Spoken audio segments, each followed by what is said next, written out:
My name is Monica Reyes, and for 3 years, a man named Craig Whitfield quietly stole from my retirement account while calling me every quarter to tell me how well my money was doing.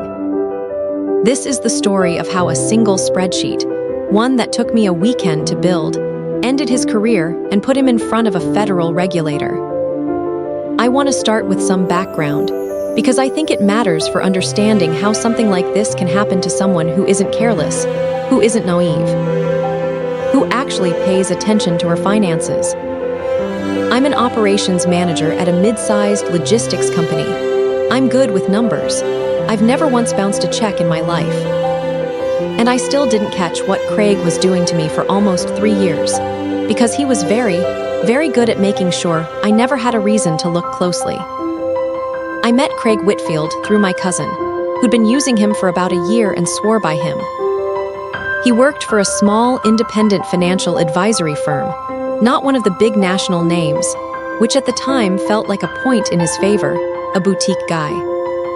Someone who'd know my name and my goals, instead of shuffling me into a generic model portfolio.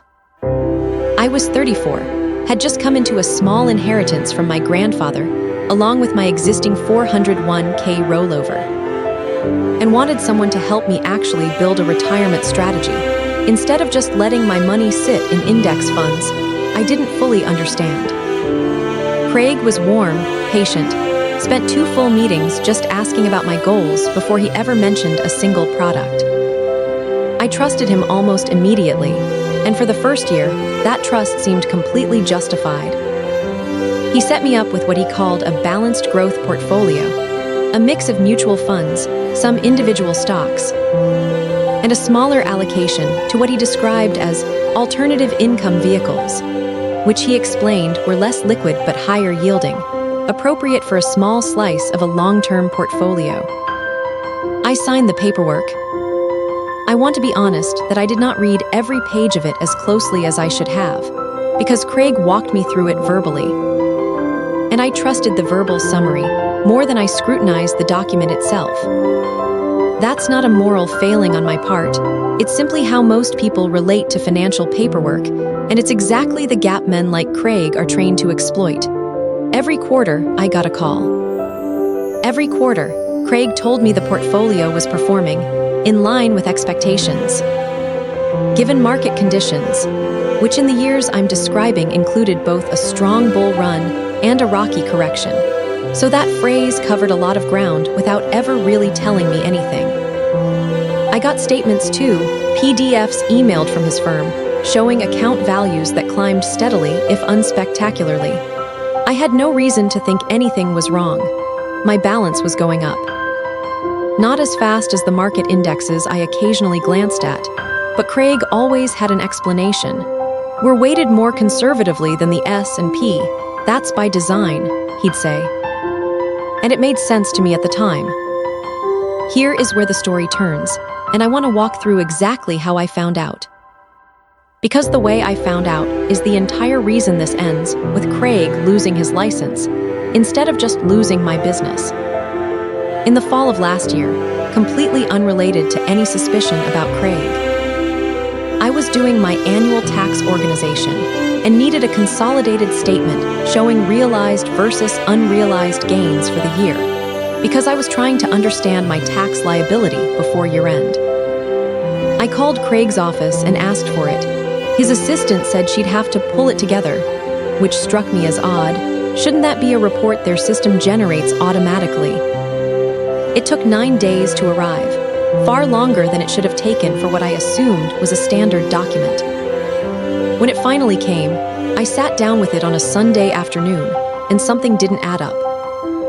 There was a line item for an alternative income vehicle, a private real estate income fund, according to the label, showing a current value of about $41,000.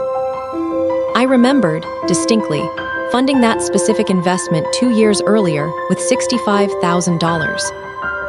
Craig had explained at the time that these funds were less liquid and their value could fluctuate, so I hadn't panicked seeing a lower number. But a $24,000 drop on an investment described to me as stable income-generating real estate debt. Seemed like a lot of fluctuation for something Craig had specifically pitched as lower volatility than my stock holdings. I called and asked him directly what happened to that fund's value. Craig's answer was smooth, immediate, the kind of answer that sounds complete until you write it down and look at it later.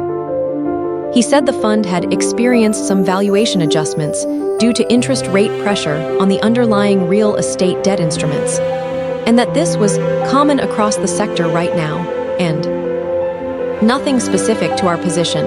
It was a good answer. It used real, true things. Interest rates had risen. Real estate debt funds broadly had experienced pressure. To explain something that I'd later learn had nothing to do with any of that. I want to tell you what I did next, because I think it's the single most important decision in this whole story, and it's something anyone can do, regardless of financial expertise. I didn't accept the explanation and move on. I also didn't confront Craig with accusations I couldn't back up. Instead, I asked him, calmly, for the fund's official prospectus and its most recent independent audited financial statement, since as an investor I was legally entitled to both. He said he'd look into getting those together. Another 2 weeks passed. They never arrived. That delay told me everything I needed to know, even though I still didn't have proof of anything. A legitimate fund manager can produce an audited statement in minutes. It's a standard document that exists whether or not anyone asks for it. The fact that Craig couldn't produce it, or wouldn't, meant one of two things. Either the fund itself was far shakier than advertised, or Craig had never actually invested my money in it in any real, documented way. I started building a file. I requested, in writing, every transaction confirmation Craig's firm had ever sent me, the actual trade confirmations, not the quarterly summary statements, which I now understood were just numbers his office typed into a template. It took some persistence, but under securities regulations, a client is entitled to their full transaction history, and eventually his office produced it. I spent an entire weekend laying every transaction next to the corresponding line on my quarterly statements. I found 4 separate instances where a statement showed funds moving into that private real estate vehicle. But no corresponding trade confirmation existed anywhere in the paperwork his own office had provided. Money that supposedly went into an investment with no record of ever actually being invested. Then I found the piece that made it undeniable.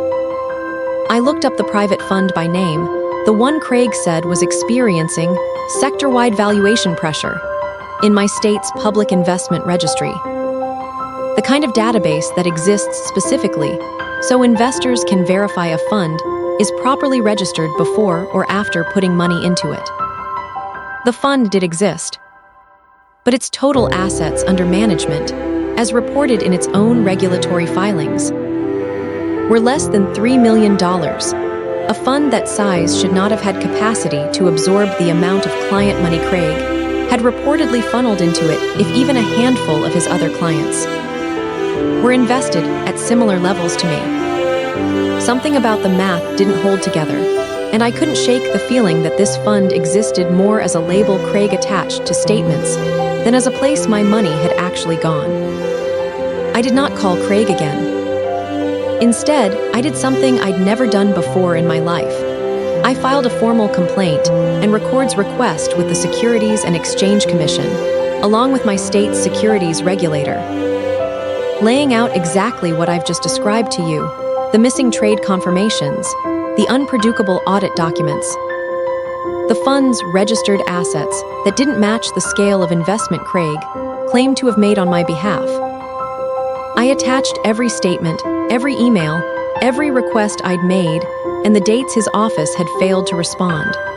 I want to be honest that I expected this process to be slow and possibly fruitless. I'd heard, like most people have, that regulatory complaints often disappear into a void. That's not what happened here, and I think it's important for anyone watching this to understand why. I hadn't just complained that I felt something was wrong. I'd built a paper trail so specific and so well organized that an investigator could pick it up and immediately see exactly where to look. Regulators are not short on complaints. They are short on complaints that hand them a map. 6 weeks after I filed, an SEC investigator called me. She confirmed that my complaint had triggered a review of Craig's firm's records and asked me to send my full file, which I already had organized and ready. Over the following months, without me having any direct visibility into the investigation itself, I learned through public filings and eventually a call from the investigator that the review had uncovered something far larger than my individual account.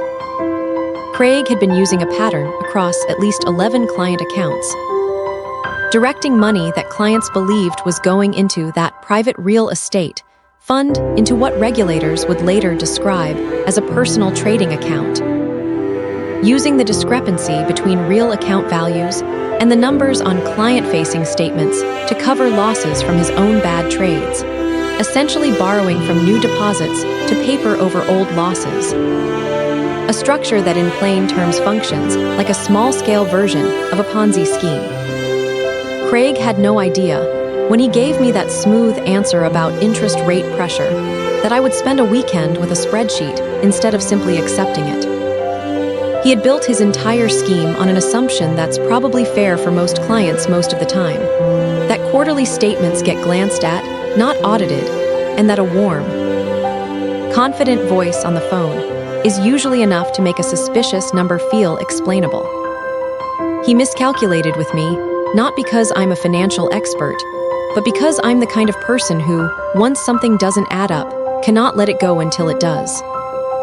The SEC's enforcement action was filed 8 months after my initial complaint.